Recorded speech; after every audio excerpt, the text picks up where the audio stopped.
성도 여러분 반갑습니다. 오늘은 2025년도 11월 2일입니다. 첫 주일 예배입니다. 이 시간 우리 하나님께 마음과 정성을 다해 올려드릴 때 우리 모두에게 우리 하나님의 크신 은혜가 넘쳐나기를 축복합니다. 성도 여러분, 혹시 노래방, 우리 가라오케에 다들 가보셨습니까? 훌륭하십니다.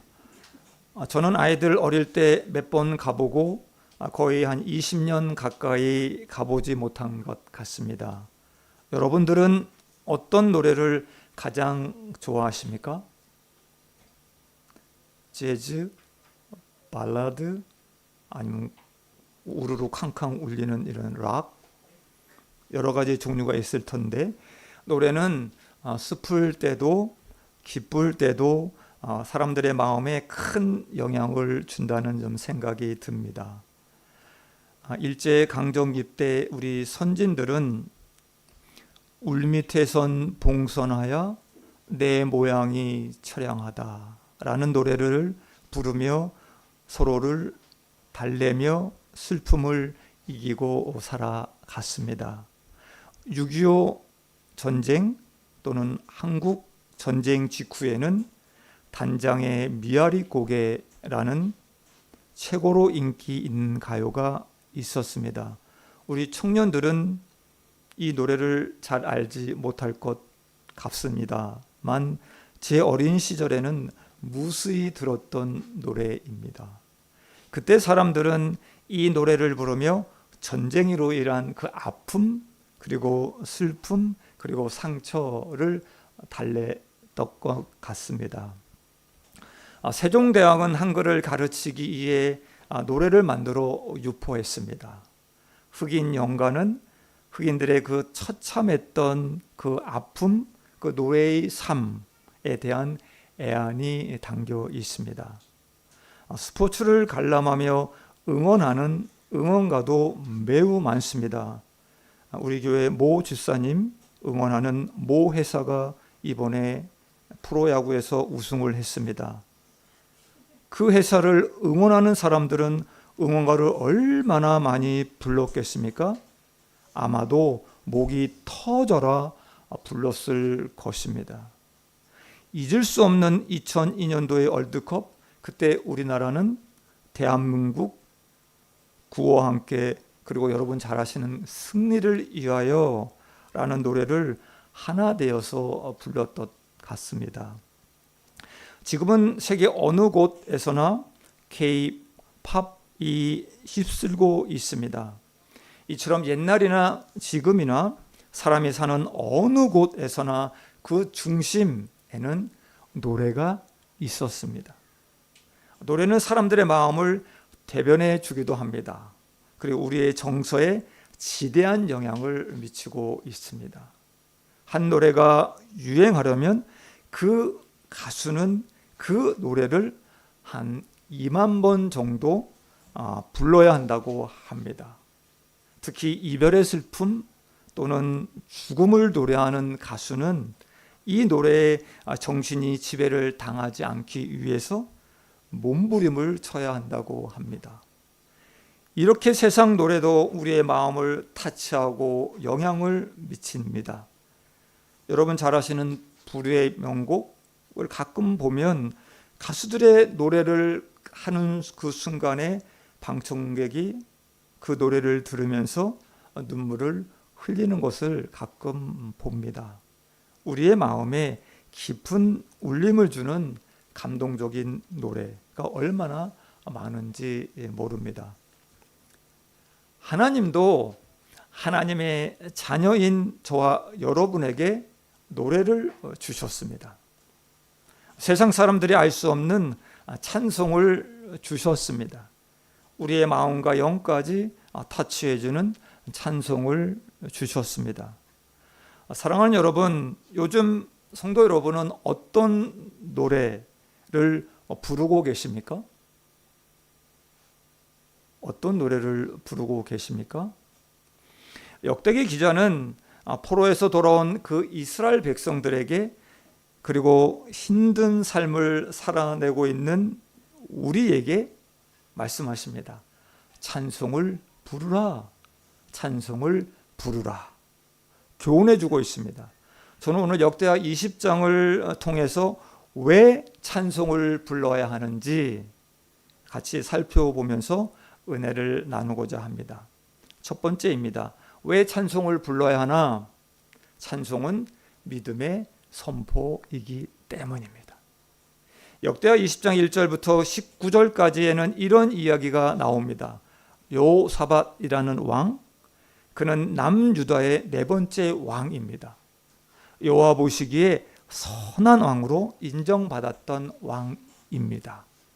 그는 하나님을 마음을 다해 찾아갔고, 그리고 우상을 제거했고, 백성들이 하나님께로 돌아오게끔 도와주었습니다. 그런데 이런 선한 왕에게도 어려움이 찾아옵니다. 어느 날 모압 자손, 암몬 자손, 에돔 족속, 그리고 마온 사람들로 구성된 모압 연합군이 쳐들어옵니다. 이 연합군은 여호사밧의 116만 그 대군보다도 더 엄청난 대군이었습니다. 연합군의 이 침략 소식에 여호사밧은 너무나도 두려웠습니다. 여호사밧 왕은 지난주 우리 같이 들었던 그 솔로몬의 기도에서 배운 것처럼 이 두렵고 떨리는 상황에서 성전을 향해 갑니다. 그리고 이렇게 부르짖습니다. 만일 재앙이나 난리나 기근이 우리에게 임하면 이 성전을 향해 주 앞에 서서 한란 가운데 부르짖으면 들으시고 구원하시리라 하시지 않았습니까? 우리 하나님이여, 우리는 대적할 능력이 없고 어떻게 할 줄도 모릅니다. 오직 주만 바라봅니다. 여호사밧과 모든 백성은 함께 기도합니다. 역대하 20장 13절에서는 이런 말씀이 기록되어 있습니다. 유다 모든 사람들이 그들의 아내와 자녀와 어린이와 더불어 여호와 앞에 섰다라고 기록하고 있습니다. 아이들까지 모두 나와 기도했던 것입니다. 하나님은 이 거국적인 기도를 함께 들으시고 애치셨던 그 기도를 하늘에서 들으십니다. 그리고 해중 가운데 있는 레위 사람에게 성령이 임하여 야시엘에게 임하여 말씀이 전해집니다. 야시엘은 여호사밧과 백성들에게 하나님 말씀을 전합니다. 여호와께서 이같이 말씀하셨다. 너희는 이 큰 무리로 말미암아 두려워하거나 놀라지 말라. 이 전쟁은 너에게 속한 것이 아니요 하나님께 속한 것이다. 내일 너희는 내려가라. 이 전쟁에는 너희가 싸울 것이 없나니 대열을 이루고 서서 너희와 함께 한 여호와가 구원한 것을 보라. 너희는 두려워하지 말며 놀라지 말고 내일 그들을 맞서 나아가라. 여호와가 너희와 함께 하리라 하시니라. 아멘. 야시엘의 말이 전해지자 여호사밧은 그 자리에 엎드립니다. 그리고 온 백성들도 모두 다 함께 엎드려 여호와께 경배를 드립니다. 그리고 레인 찬양대가 서서 심히 큰 소리로 하나님께 찬양을 올려드립니다. 그리고 오늘 본문인 역대하 20장 20절 말씀이 시작됩니다. 우리 20절 말씀 같이 올려드립니다. 시작. 이에 백성들이 아침에 일찍 일어나서 들과 들로 나가니라. 나갈 때 여호사밧이 서서 이르되 유다와 예루살렘 주민들아 내 말을 들으시었다. 너희는 너희 하나님 여호와를 신뢰하라. 그리하면 경고히 서리라. 그의 선지자들을 신뢰하라. 그리하면 형통하리라 하고. 아멘. 드고와 강야는 예루살렘에서 남쪽으로 한 15km 떨어져 있고 베들레헴으로 남쪽으로 생각을 해보면 약 10km의 위치에 있습니다. 해발 1000m에 가까운 고지입니다. 하나님이 알려주신 장소입니다. 백성들은 아침에 일찍이 일어나 두고와 들로 나아갑니다. 여호사밧은 전쟁으로 나아가는 그들에게 어제 주신 하나님의 말씀을 믿고 나아가자고 다음과 같이 권면합니다. 백성들아, 하나님을 신뢰하자. 하나님을 신뢰하자. 선지자 야세엘이 선포한 구원의 말씀을 믿고 나아가자라고 권면의 말씀을 합니다. 여호사밧과 백성들은 하나님이 구원하시리라는 그 믿음을 가지고 특이한 대열로 나아갑니다. 21절입니다. 다 같이 봉독합니다. 시작. 백성과 더불어 의논하고 노래하는 자들을 택하여 거룩한 예복을 입히고 군대 앞에서 행진하며 여호와를 찬송하여 이르기를 여호와께 감사하세 그의 인자하심이 영원하도다 하게 하였더니 아멘. 여호사밧은 백성과 의논하여 레인 찬양대를 선두에 세웠습니다. 가장 용맹하고 싸움에 능한 자를 맨 선두에 세우지 않았습니다. 방패와 창을 가진 자들을 맨 앞에 세우지 않았습니다. 찬양대를 맨 앞에 세웠습니다. 이 전쟁에는 너희가 싸울 것이 없을 것이다. 하나님의 말씀을 온전히 이들은 믿고 이렇게 행했던 것입니다. 그들은 이 전쟁이 하나님께 속한 것임을 믿고 찬송하기로 결정한 것입니다. 거룩한 예복을 입은 찬양대 그리고 군대 앞에 서서 나아가는 이 대열은 여러분 어떻게 생각하십니까? 이것은 마치 전쟁에서 이기고 돌아오는 후 그 대열과 똑같은 대열입니다. 그들은 이미 승리한 것처럼 하나님께 감사하라. 하나님께 감사하라. 그 인자하심이 영원하시도다. 찬송하면서 승리를 믿고 믿음으로 선포하며 나아가고 있는 것입니다. 성도 여러분, 전쟁터에 나가며 군인들은 사기를 높이기 위해 군가를 부르기도 합니다. 여러분 잘 아시죠? 사나이로 태어나서 할 일도 많다만 너와 하나 나라 지키는 영광에 살았다. 그러나 이들은 감사 찬송을 불렀습니다. 하나님의 은혜를 노래하였습니다. 전쟁터로 나가며 찬양다가 맨 앞에서 찬양을 부르며 나아가는 그 믿음의 행진, 울컥할 정도로 마음 벅차오르고 이 진지한 아름다운 광경이지 않겠습니까? 그들은 군가가 아니었습니다. 하나님께 올려드리는 찬송이었습니다. 하나님의 은혜 감사합니다 라고 올려드리는 찬송이었습니다. 그들은 보통 우리들의 눈으로 보면 미친 군대였습니다. 이것이 하나님께서 자녀들을 이렇게 살아가야 된다라고 하는 방법, 그것을 역대기 기자는 후손들에게, 저와 여러분에게 알려주고 있는 것입니다. 우리 각자도 매일 전쟁터로 나갑니다. 매일매일 전쟁터로 나갑니다. 회사에서 무슨 일이 있을까? 학교에서 무슨 일이 있을까? 가정에서 무슨 일이 일어날까? 질병으로, 아니면 돈 때문에, 관계 문제로, 자녀 문제로 우리의 삶은 전쟁터입니다. 전쟁터로 나아갈 때 성도 여러분 무엇을 하시겠습니까? 아침 일찍이 찬송으로 믿음을 선포하며 나아가시기를 축원드립니다. 여러분, 하루를 여는 가장 강력한 무기, 그것은 찬송입니다. 아침에 눈을 뜨고 오늘도 출근해야 되는구나, 화요일이구나, 화요일밖에 안 됐네, 오늘은 어떻게 그 일을 처리하지, 발표는 어떻게 해야 되지, 어제 그 친구는 왜 나에게 그런 말을 했지, 나하고 헤어지자고 하는 건가, 내가 싫다는 건가, 온갖 걱정과 근심과 잡다한 생각으로 하루를 시작하지 마시기를 부탁드립니다. 눈 뜨시면 찬송부터 탁 틀고 찬송을 부르시길 부탁드립니다. 여러분 잘 아시는 우리 이찬수 목사님, 목회를 하다 지쳐 번아웃이 올 때마다 그의 스승이신 오카는 목사님께서 배운 이 찬양을 부른다고 합니다.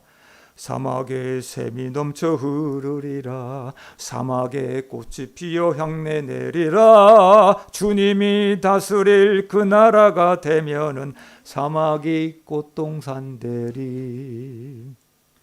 이 찬송을 부르다 보면 믿음이 생겨 다시 힘을 내어 이찬수 목사님은 나아갔다고 말씀합니다. 성도 여러분은 하나님이 살아계심을 믿습니까? 아멘. 그가 우리를 도와주실 것을 믿습니까? 아멘. 그러면 찬송하시길 바랍니다. 왜요? 찬송은 믿습니다. 믿음의 고백이요 선포이기 때문입니다.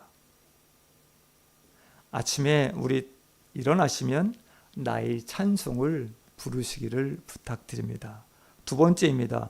왜 찬송을 불러야 하나? 찬송은 하나님을 일하시게 하기 때문입니다. 아멘. 하나님께 감사하세, 그 인자하심이 영원하다 영원하다. 하나님께 감사드리자, 여호와의 사랑은 영원하시도다. 이렇게 찬송이 시작될 때 22절과 23절에서 하나님은 복병을 두어 모압 연합군들끼리 서로 쳐서 모두 죽게 하십니다. 24절에서 유다 백성들이 도착하여 보니 모든 적들이 다 죽어 있었다라고 말씀합니다. 그리고 25절에서는 여호사밧과 그의 백성들은 적군의 재물과 의복과 보물이 너무 많아 그것을 거두어 드리는데 사흘이나 걸렸다라고 기록하고 있습니다. 그리고 26절에서 이 모든 것을 마치고 그들은 골짜기에 모여 하나님을 찬송했습니다. 여호와께 찬양 드렸습니다라고 기록하고 있습니다. 하나님을 찬송한 골짜기, 그래서 성경은 브라가 골짜기, 찬송의 골짜기라고 부르고 있습니다. 찬송이 시작될 때 하나님은 복병을 두었습니다. 그리고 이스라엘 백성들을 대신해서 싸우셨습니다. 놀랍지 않습니까, 성도 여러분? 우리가 찬송을 부를 때 하나님은 일하기 시작하십니다. 아멘. 우리 모두는 매일매일 날마다 전쟁터 같은 삶 속에 매몰리고 있습니다. 이때 우리는 어떻게 해야 될까요? 무엇을 해야 될까요? 찬송을 불러야 됩니다. 하나님을 찬양하면 됩니다. 그러면 하나님이 대신 일하실 것입니다. 그리고 대신 싸워주실 것입니다. 내가 해결하려고 아둥바둥 하지 않아도 찬송하면 하나님이 일하십니다.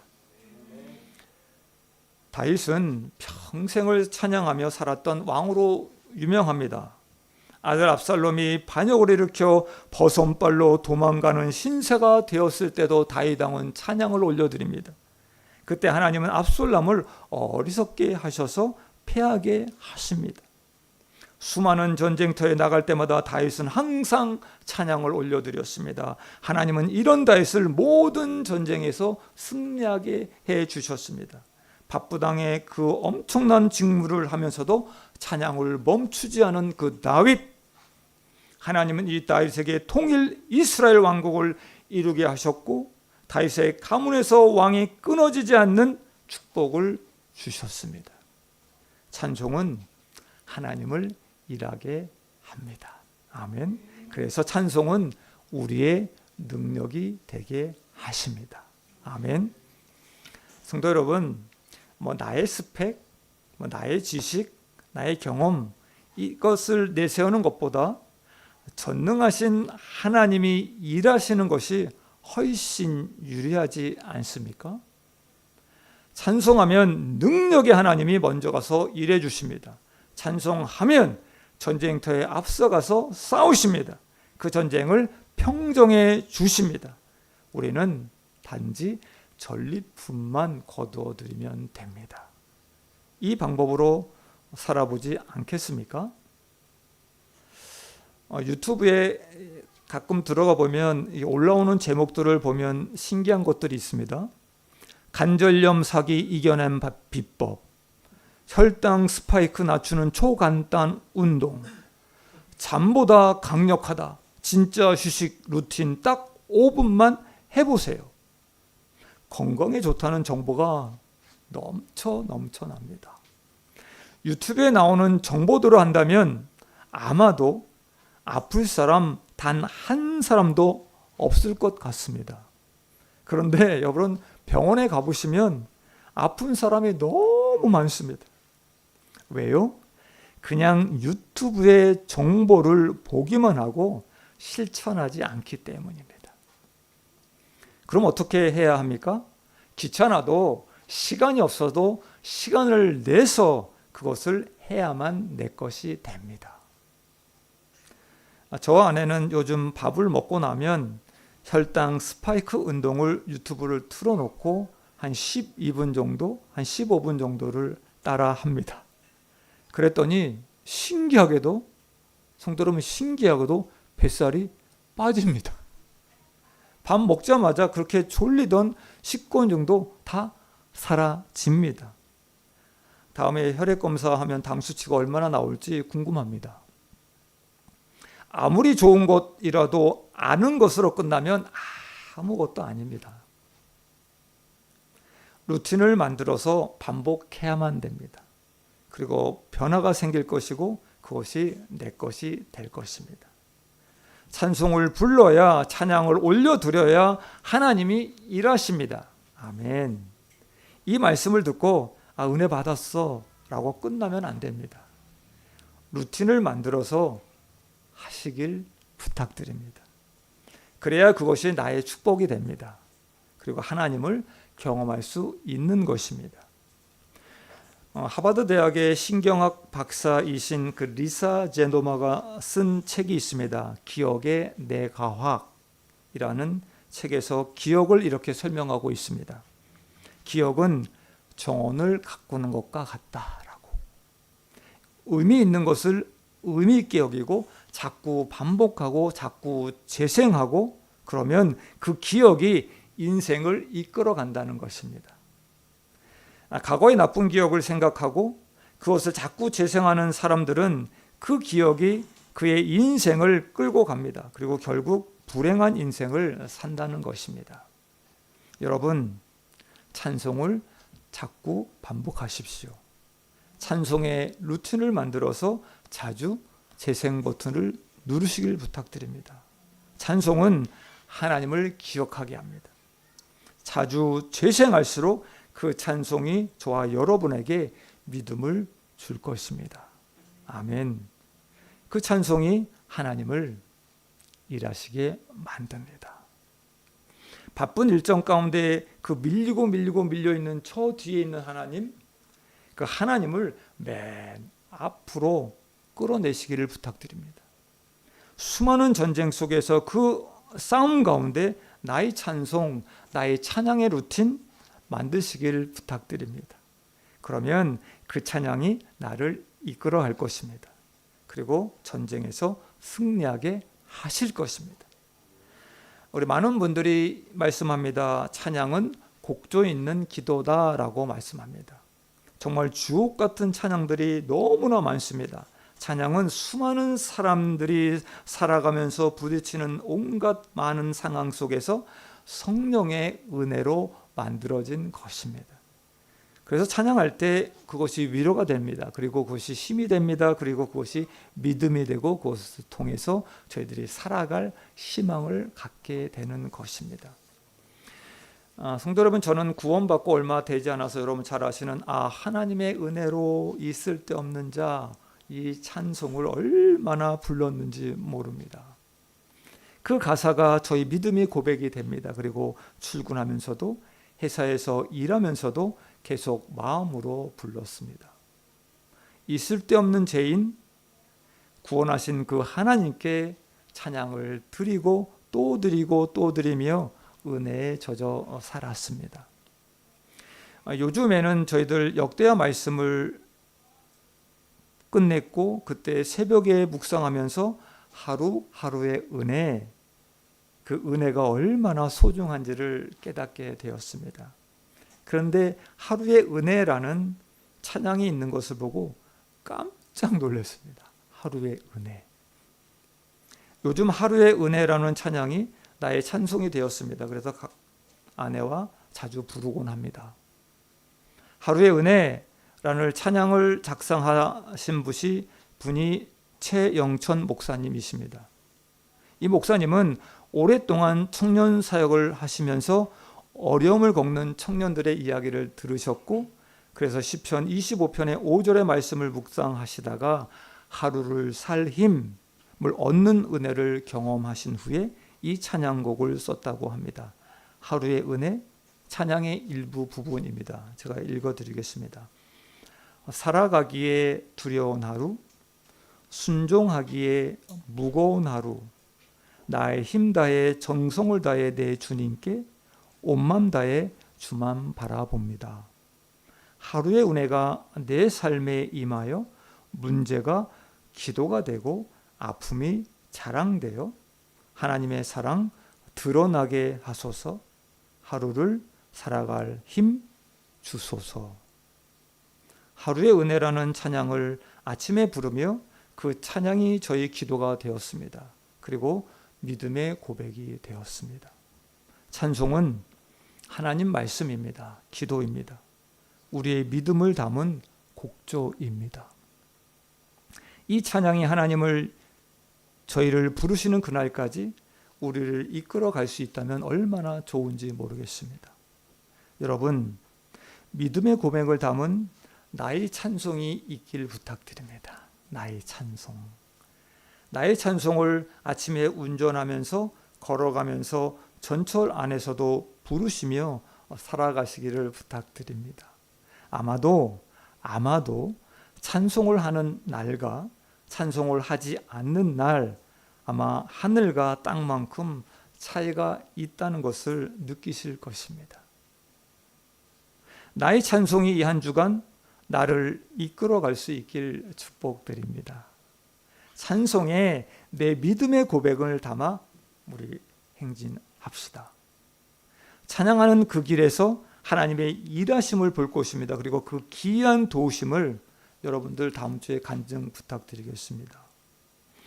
여러분 잘 아시죠? 엔돌핀이 환자에게 좋다고 합니다. 근데 이 엔돌핀의 생성은 그 환자에게 한 70%가 달려있다고 합니다.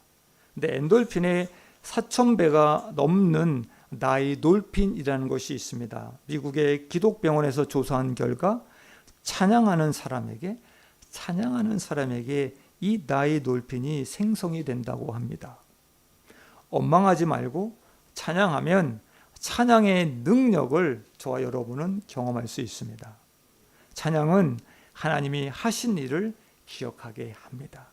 찬양은 하나님이 하실 일을 기대하게 합니다. 일주일 내내 영적 기억상실증에 걸리지 않기를 부탁드리고 찬양하시길 바랍니다. 걱정이, 근심이, 안 좋은 기억이 나를 끌고 가게 하지 마십시오. 결론을 맺습니다. 사랑하는 여러분, 찬양하기로 결단하십시오. 찬양은 믿음의 선포입니다. 찬양은 우리의 시선을 주님께로 옮기는 것입니다. 찬양은 영적 전쟁의 무기입니다. 찬양은 믿음으로 승리를 선포하는 것입니다. 찬양은 하나님을 일하게 합니다. 찬양은 하나님의 모든 것입니다. 나의 찬양을 만드십시오. 그리고 부르십시오. 이사야 43장 21절 말씀에 이렇게 기록하고 있습니다. 이 백성은 내가 나를 위하여 지었나니 나의 찬송을 부르게 하려 함이니라. 우리 쉬운 성경은 이렇게 되어 있습니다. 이들은 내가 나를 위하여 지은 백성이다. 그들이 나를 찬양할 것이다. 성도 여러분, 저와 여러분의 정체성은 무엇입니까? 우리는 찬송을 부르려고 지음받은 존재입니다. 입술을 크게 벌려 찬송합시다. 믿음으로 찬송하며 살아가겠습니다. 결단하시기를 바랍니다. 하나님의 일하심을 보고 싶다면, 하나님의 역사를 기대하고 싶으시다면 나의 찬송을 부르십시오. 아침에 일어나 찬송하시길 부탁드립니다. 자주 계속 반복적으로 부르십시오. 나의 찬송이 나의 인생을 승리로 이끌어 가실 것입니다. 찬송으로 인한 그 놀라운 축복을 받는 저와 여러분이 되시길 주님의 이름으로 축원드립니다.